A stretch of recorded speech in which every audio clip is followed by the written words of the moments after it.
আজ যেই মন্দিরের সন্ধান দেব, এখানে মা খুবই জাগ্রত।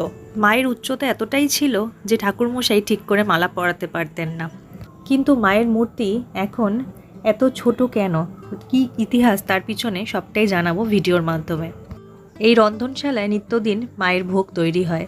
অন্য ক্ষেত্রের দিন বিনামূল্যে ভোগের ব্যবস্থা রয়েছে। সরস্বতীর তটে বিশাল বড় মা চণ্ডী আবির্ভূতা হয়েছিলেন। এনাকে কেউ প্রতিষ্ঠা করেননি। রয়েছে আরও অনেক ইতিহাস ও এছাড়াও নানান প্রয়োজনীয় তথ্য। সবটা জানতে হলে ভিডিওটা স্কিপ না করে পুরোটা দেখুন। আশা করছি সবাই ভালো আছেন, সুস্থ আছেন। আরও একটা মন্দিরের সন্ধান নিয়ে শুরু করছি আজকের ভিডিও। বন্ধুরা, আজকে আমি আছি মাকড়দহের মাকড়চণ্ডী মায়ের মন্দিরে। মন্দিরটা খুব প্রাচীন একটা মন্দির এবং খুবই জাগ্রত। তো এই মন্দিরটায় কিভাবে আপনারা আসবেন, মন্দিরে দুপুরের ভোগ প্রসাদের কী ব্যবস্থা আছে, এখানে থাকার ব্যবস্থা আছে কি না, সমস্ত রকম তথ্য দিয়ে দেবো এই ভিডিওর মাধ্যমে। প্রথমে ঢুকতেই দেখতে পারবেন গেটে লেখা আছে মন্দিরের টাইমিং। মন্দিরটা দুপুর 1টা থেকে বিকেল 4টে পর্যন্ত বন্ধ থাকে। 1টার পর এই মন্দিরে প্রবেশ করা নিষেধ। তারপর মন্দিরের একদম মেন গেটে সোজাসুজি দেখতে পাবেন একটা মাঝখানে ফোয়ারা রয়েছে। আর বলে দিই বন্ধুরা, এই মন্দিরের কিন্তু 3টে গেট রয়েছে। আমি যে গেটটা দিয়ে প্রবেশ করলাম সেটা হচ্ছে মেন গেট। আর দেখতেই পাচ্ছেন কত ছাত্রছাত্রী এখানে ঘোরাফেরা করছে, কারণ মন্দিরটার একদম পাশেই রয়েছে একটা স্কুল। তো এই যে মেন গেট থেকে আমি প্রবেশ করেছি, তার পাশে দেখতে পাবেন কত ধরনের ফুল গাছ লাগানো আছে। এই ফুলই নিত্য পুজোয় ব্যবহৃত হয় এই মন্দিরে। আর তার পাশেই রয়েছে অফিস ঘর। এই যে এটা হচ্ছে অফিস ঘর।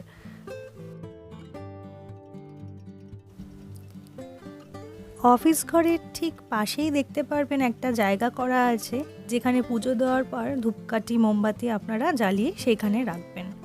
এই যে দেখুন, আর ঠিক তার পাশেই হচ্ছে এই তুলসী মঞ্চটা করা। তার পাশে ছোট ছোট অনেক শিবলিঙ্গ রাখা রয়েছে।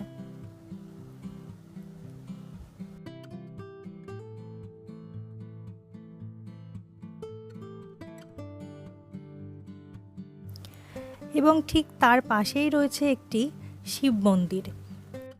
তো চলুন আমি আপনাদের শিব মন্দিরটা দেখিয়ে আনি। দেখবেন একটা ছোট্ট সিঁড়ি করা রয়েছে পাশে, এই সিঁড়ি থেকে উঠে আসবেন। উঠে আসলে দেখতে পাবেন সামনেই রয়েছে নন্দী মহারাজ। আর মন্দিরের ভিতরে রাখা রয়েছে একটি শিবলিঙ্গ, আর ঠিক তার নিচে রয়েছে একটি নন্দী মহারাজ। এখানে নীল পুজো থেকে শুরু করে আরও যা যা পুজো হয় সেগুলো একটু বলি আপনাদের। এখানে পয়লা বৈশাখে লক্ষ্মী গণেশ পুজো হয়, যখন প্রচুর মানুষের সমাগম ঘটে। তারপর হয় অক্ষয় তৃতীয়া, তারপর রথের পুজো হয়, বিপত্তারিণী পুজো হয়, এখানে দুর্গা পুজো হয়। এখানে দুর্গা পূজার একাদশীতে বিশেষ পুজো হয়, দোল উৎসবও হয়। এখানে পুজোয় মায়ের ভক্তরা প্রায় 300 থেকে 400 ভক্ত মাকে কাপড় দেন। মানে সেই কাপড়ের মধ্যে বেনারসিগুলি, যারা গরিব দুঃখী, যাদের এখনো বিয়ে হয়নি, মানে আর্থিকভাবে যারা সচ্ছল নয়, হয়তো বিয়ের জন্য বেনারসি কিনতে অসুবিধা আছে, তারা যদি এই মন্দিরের সেক্রেটারির সঙ্গে যোগাযোগ করেন, তাদেরকে বস্ত্র দান করা হয়। মন্দিরের একদম সামনেই দেখতে পাবেন রয়েছে একটা বলিকাঠ, এখানে বলি দেওয়া হয়। এবং তার সামনেই রয়েছে একটি নাট মন্দির চত্বর। ছাগ বলি হয়, কোথাও অনুযায়ী ছাগ বলি হয়। মায়ের ছাগ বলি বন্ধ হয় না। ছাগ বলি কী বলি হয়, ওটা কাম বলি দেওয়া হয়। এইভাবে মায়ের প্রতি বছর একভাবে সেই 500 বছর যা নিয়ম, সেই প্রথা অনুযায়ী এখনও পর্যন্ত মায়ের সেবা হয়ে আসছে। মেন মন্দিরে আমি একটু পরে যাচ্ছি, আগে দেখাই মেন গেট থেকে ঢুকে আপনাদের ডান দিকে কী কী আছে দেখালাম। বাঁ দিকে আসলেও দেখতে পারবেন অনেক ফুল গাছ লাগানো রয়েছে, আর একটা ছোট গেটও রয়েছে। তো এখানে যেমনটা বলেছিলাম যে মন্দিরে 3টে গেট আছে, সেই অনুযায়ী ওখানে ওদিকার একটা গেট রয়েছে। কি সুন্দর লাইন দিয়ে ফুল গাছগুলো লাগানো, দেখুন ফুল ফুটে আছে, কি সুন্দর লাগছে দেখতে, খুব সুন্দর লাগছিল দেখতে। তো মেন গেট থেকে ঢুকে বাঁ দিকে আপনারা এগুলো দেখতে পাবেন। এবার আমি চলে এসেছি একদম মেন মন্দিরের সামনে। এবারে আপনাদের মাকে দর্শন করাবো এবং বলবো আরও অনেক ইতিহাস। মেন মন্দিরের পাশেই দেখবেন আরও একটা ধূপকাঠি মোমবাতির জন্য জায়গা করা আছে। শোনা যায় গঙ্গা নদী উৎপত্তি হওয়ার কয়েক শত বছর আগে থেকেই বইছে সরস্বতী নদী। এই সরস্বতী নদীর ধরেই যাতায়াত করত বড় বড় জাহাজ এবং নৌকা। বহু বণিক এই সরস্বতী নদী পথে বাণিজ্য করতেন। এক বণিক স্বপ্নাদেশ পেয়ে সরস্বতী নদীর তীরে পাতাল ফুঁড়ে ওঠা দেবীকে পুজো করেন। এই মূর্তি কিন্তু কেউ প্রতিষ্ঠা করেননি। তখন সীমন্ত সদাগর এই দেবী চণ্ডী মূর্তির পুজো শুরু করেন। এখন এই মাই মাকড়চণ্ডী মা নামে পরিচিত। বর্তমান মন্দিরটি মহিয়ারির জমিদার রামকান্ত কুণ্ড চৌধুরী 1821 সালে নির্মাণ করেছিলেন। তিনি স্বপ্নাদেশ পেয়ে এখানে মায়ের মন্দির, পাশেই শিব মন্দির এবং নাট মন্দির চত্বর ও মায়ের ঘাট প্রতিষ্ঠা করেন। কথিত আছে এই মাকড়দহের মাকড়চণ্ডীর মার উচ্চতা অনেকটা লম্বা ছিল, কিন্তু সেই সময় যিনি পুজো করতেন মায়ের এত লম্বা মূর্তির জন্য উনি ঠিক করে মায়ের গলায় মালা পরাতে পারতেন না। সেই কথাটা তিনি মাকে জানান। তখন মা ক্রমশ মাটির নিচে প্রবেশ করতে শুরু করলেন। তখন সেই পুরোহিত মশাই মাকে জড়িয়ে ধরেন এবং মাকে পাতালে প্রবেশ করতে বাধা দেন। সেই কারণে বর্তমানে আমরা মায়ের এই ছোট মূর্তিটি পূজিত হতে দেখি। এই মন্দিরে একখণ্ড গোলাকার পাথরকেই দেবীর রূপ দেওয়া হয়েছে। কার্তিক মাসে কালী পুজোও হয় এই মন্দিরে। মাঝরাতে পুজো হয় এবং ওই দিন ভোগের ব্যবস্থাও থাকে এবং মন্দিরটি খুব সুন্দর করে সাজানো হয় সেই দিন।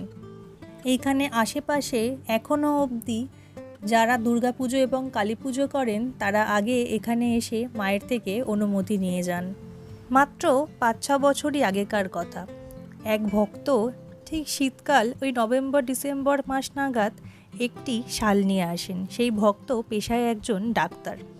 তিনি এসে ঠাকুর মশাইকে বলেন যে মা ওনাকে স্বপ্ন দিয়েছেন মায়ের শালটা ফুটো হয়ে গেছে। তখন ঠাকুর মশাই তো অবাক হয়ে তাকে বলেন যে এই কয়েকদিনই হলো, মানে 2-3 দিনই হলো মাকে শালটা পরানো হয়েছে, এর মধ্যে ফুটো হয়ে গেল, এই একদম নতুন শাল তো। তখন সেই ভক্ত বলেন আপনি দয়া করে একটু খুলে দেখুন। তখন ঠাকুর মশাই ঠিক রাত 8টার সময় মায়ের ভোগ নিবেদন করে আরতি হয়। তখন ঠাকুর মশাই দেখতে পান শালটা খুলে নিয়ে যে সত্যিই শালটা বড় বড় ফুটো হয়ে গেছে। তাই জন্যই ভিডিও শুরুতেই বলেছিলাম যে এই মা হচ্ছেন খুব জাগ্রত। এবার চলুন এই মন্দিরের ঠাকুর মশাইয়ের কাছ থেকে জেনে নেব আরও কিছু কথা। আমার নাম কালীকৃষ্ণ চট্টোপাধ্যায়, পিতার নাম ঈশ্বর বিশ্বনাথ চট্টোপাধ্যায়। আমি কনিষ্ঠ পুত্র। আমাদের বংশা অনুক্রমে এই মায়ের সেবা করে আসছি। আর আমি বাংলা 1380 থেকে মায়ের সেবা করছি। আজকে 1431, 51 বছর আমি পুজো করছি। চণ্ডী কাব্যমঙ্গলে আছে, দেখবেন সীমন্ত সদাগর নামে এক বাণিক বাণিজ্য করতে যাচ্ছিলেন। তখন স্বপ্নাদেশে মাকে পুজো করেন, প্রতিষ্ঠা করেননি। প্রথম আছে সরস্বতী, তারপর আসে গঙ্গা। এই সরস্বতীর তটে বিশাল বড় মা চণ্ডী আবির্ভূতা হয়েছিলেন। এনাকে কেউ প্রতিষ্ঠা করেননি। প্রতিষ্ঠা করলে কি হয়, সেইখানে ঘর স্থাপন করা হয়। প্রতিষ্ঠা না করলে সেখানে ঘর স্থাপন করা হয় না। মায়ের এখানে ভোরবেলা মঙ্গল আরতি হয়, ভোর 4টে থেকে 6টা। তারপর 9টা থেকে 10টা মায়ের নিত্য পুজো হয়। ভোরবেলাতেই মায়ের চান টান সব কমপ্লিট হয়ে যায়, কাপড় পরানো হয়, সবই হয়। ঠিক রাত্রির 8টা বাজবে, মায়ের ভোগ নিবেদন করে আরতি হয়। এইটা মন্দিরটা ছিল। রামকান্ত কুণ্ডু চৌধুরী জমিদার, তিনি ছিলেন অন্ধ। এই মায়ের এই মন্দিরটা তৈরি করেছিলেন। তাও প্রায় লেখা আছে, দেখবেন 200 বছর হয়ে গেছে। বিশাল জঙ্গল, বাঘ, ভাল্লুক, হিংস্র জন্তুর ভয়ে রাত্রে কেউ এখানে আসতে পারত না, লোক সংখ্যাও কম ছিল, মাটির রাস্তা, গরুর গাড়ি যেত, তখনকার যেটা ছিল নৌকায় করে সব যাতায়াত করত। এই হবার পর যখন মা আদিষ্ঠান হয়ে স্বপ্নাদেশে হলেন, পঞ্চম দোল হয়।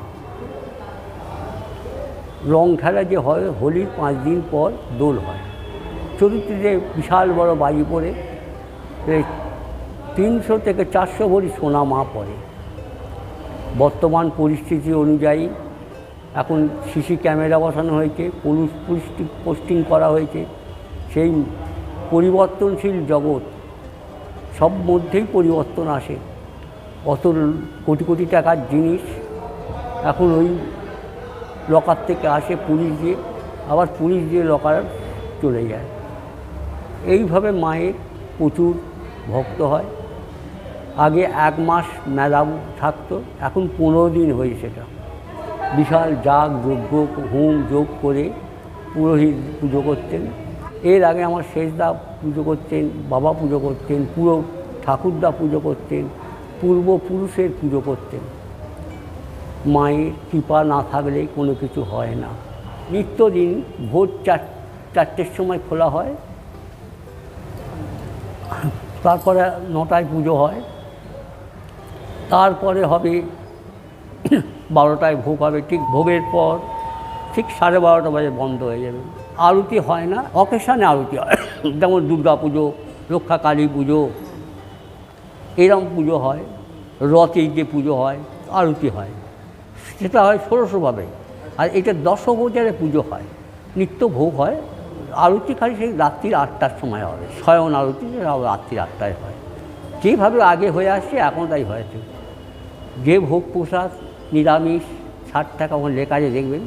আর মাছ দিয়ে খেতে গেলে কোনো ভক্তের কাছ থেকে, যেমন যার মাছের দাম, ভালো মাছ দিতে গেলে ইলিশ মাছ দেয় বা কোনো কিছু ভালো ভেটকি মাছ বা পাম্পলেট মাছ দেয়, তখন 100 টাকা নেয়। পোনা মাছ হলে 80 টাকা। চাঁচরের দিন পর যে অন্নক্ষেত্র বলে উল্লেখ করেছি, অন্নক্ষেত্রের দিন লক্ষাধিক লোক এখানে সেবা হয়। এটা হচ্ছে রং খেলার, অনেক সময় ফাল্গুন মাসে পড়ে, অনেক সময় চৈত্র মাসে হয়। রং খেলার হোলি যে 5 দিন পর এখানে পঞ্চম দোল হয়, আবার 5 দিন পর অন্নক্ষেত্র হয়। সেই অন্নক্ষেত্রে প্রচুর লোক সেবা করে। ভোগ নিয়ে যাওয়ারও ব্যবস্থা আছে, কন্টেনার আছে, কমিটির কন্টেনার সুষ্ঠুভাবে সব দেয়, প্রচুর পুলিশ গার্ড থাকে, প্রচুর ব্যবস্থা থাকে।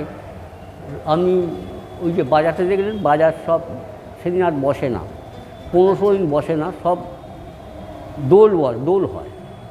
ঘোড়ার দোলা, নারকেল দোলা, নানা রকম জিনিস বিক্রি হয়। এই অন্নক্ষেত্রের দিন আপনারা এখানে বিনামূল্যে ভোগের প্রসাদ পাবেন। এছাড়া অন্যান্য যে কোনো দিন ভোগের প্রসাদ যদি আপনারা এখানে গ্রহণ করতে চান, তাহলে কুপনের কি মূল্য আছে তা তো ঠাকুরমশাই বলিয়ে দিলেন। নিরামিষের জন্য 60 টাকা, আর আমিষ প্রসাদের জন্য কখনো 80 টাকা, আবার কখনো 100 টাকাও থাকে। মায়ের মন্দিরের সামনেই এই নাট মন্দির চত্বর, দেখুন কি সুন্দর লাগছে, পরিষ্কার পরিচ্ছন্ন, বেশ বড়সড় খোলামেলা। আর এখানে আপনারা তো শুনতেই পেলেন ঠাকুরমশাইয়ের মুখে যে দুপুরবেলা কিন্তু এখানে মাকে শুধু ভোগ নিবেদন করা হয়, এখানে কোনো ভোগ আরতি হয় না। মন্দির সকাল 4টের সময় খুলে যায় এবং রাত ওই 8টা সাড়ে 8টা পর্যন্ত মন্দির খোলা থাকে। কিন্তু দুপুরবেলা মন্দির ওই 1টা নাগাদ বন্ধ হয়ে যায়। দুপুর 1টা থেকে 4টে পর্যন্ত মন্দিরে প্রবেশ নিষেধ। এখানে অন্নপ্রাশন, উপনয়ন, বিবাহ, শ্রাদ্ধানুষ্ঠান, বিশেষ পূজার জন্য অনুষ্ঠান হলেই প্রয়োজনে যেই নাম্বারে যোগাযোগ করবেন সেই নাম্বারগুলো নিচে দেওয়াই আছে, তাও আমি স্ক্রিনে নাম্বার দিয়ে দিচ্ছি। এছাড়াও এখানে গাড়ি পূজা করা হয়। অনুষ্ঠানের দিনে 4 চাকার জন্য লাগে 150 টাকা, 2 চাকার জন্য 75 টাকা, আর সাধারণ যে কোনো দিনে 4 চাকার জন্য 100 টাকা আর 2 চাকার জন্য 50 টাকা। এখানে পয়লা বৈশাখ, অক্ষয় তৃতীয়া, ফলহারিণী, কালী পূজা, রথযাত্রা, বিপত্তারিণী, দুর্গা পূজা, কালী পূজা, অন্নপূর্ণা পূজা, নীলষষ্ঠী, জগদ্ধাত্রী পূজা, রক্ষা কালী পূজা, মকর সংক্রান্তি, শিবরাত্রি, পঞ্চম দোল উৎসব, এই সমস্ত উৎসবগুলি এখানে অনুষ্ঠিত হয়। মূল মন্দিরের ঠিক পাশেই রয়েছে এই মন্দিরের ভোগঘর। আর বলে রাখি বন্ধুরা, যদি এখানে ভোগের প্রসাদ আপনারা গ্রহণ করতে চান তাহলে 8:30টার মধ্যে এসে অফিস ঘরে আপনারা যোগাযোগ করবেন। অথবা স্ক্রিনে একটা ফোন নাম্বার দিয়ে দিচ্ছি, সেই ফোন নাম্বারে আগের দিন যোগাযোগ করে নেবেন, অথবা সেদিন সকাল 8:30টার মধ্যে।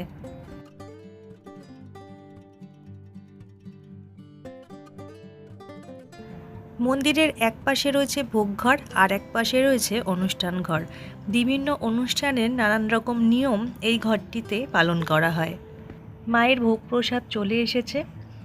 এখন ঠিক দুপুর 12টা বাজে। এখন মাকে ভোগ নিবেদন করা হবে, সেই জন্য এবার মন্দিরের গেট বন্ধ হবে।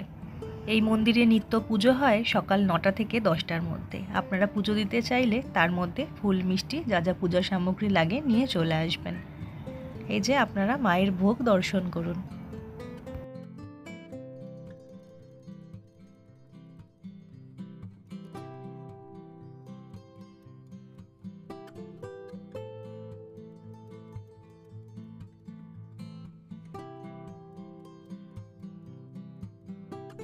এই মন্দিরে এসে কিন্তু এই মুহূর্তে থাকার কোনো ব্যবস্থা নেই, যদিও সেটা তৈরি হচ্ছে, এখনও কিছুদিন সময় লাগবে। আর মন্দিরের পিছন দিকটা আসলে দেখতে পারবেন একটা বিশাল বড় কড়াই রয়েছে। বিশেষ অনুষ্ঠানের দিন এই কড়াইটিতে ভোগ রান্না করা হয়, এবং তার পাশেই একটা মণ্ডপ করা রয়েছে। নানান পুজো এখানে অনুষ্ঠিত হয়। তার পিছন দিকে রয়েছে সরস্বতী নদী, যদিও সেটা এখন একটা পুকুরে পরিণত হয়েছে। আর এই যে দেখতে পাচ্ছেন এই বড় গাছটা, এই গাছের নিচে একটা ছোট্ট করে দেখুন, একটা ছোট্ট করে শিব মন্দির করা রয়েছে।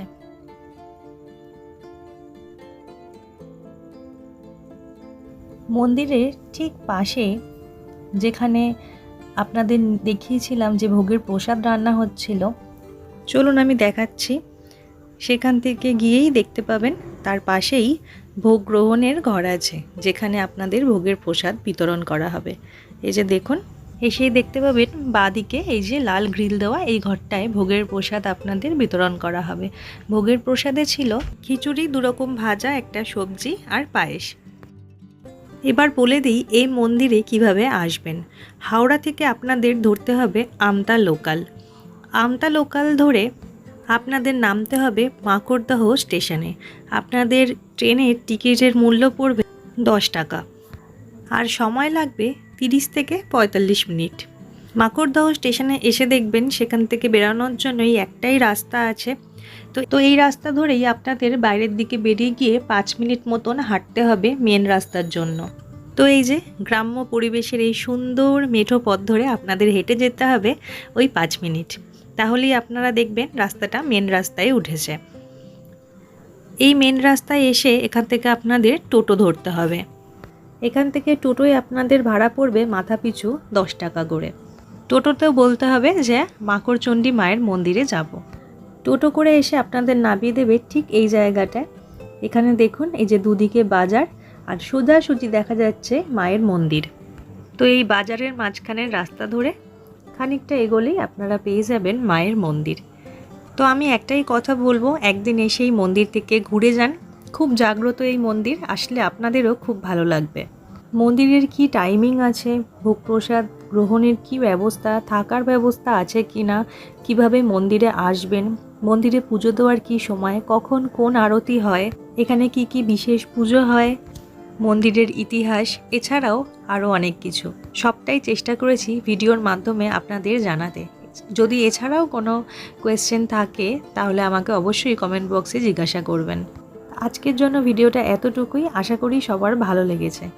ভালো লাগলে একটা লাইক করবেন, ভিডিওটি শেয়ার করে দেবেন, চ্যানেলটি সাবস্ক্রাইব করে অথবা ফেসবুক থেকে দেখলে পেজটি ফলো করে আমার পাশে থাকবেন। আবার দেখা হচ্ছে আপনাদের সঙ্গে পরবর্তী ভিডিওয়। সবাই ভালো থাকবেন, সুস্থ থাকবেন।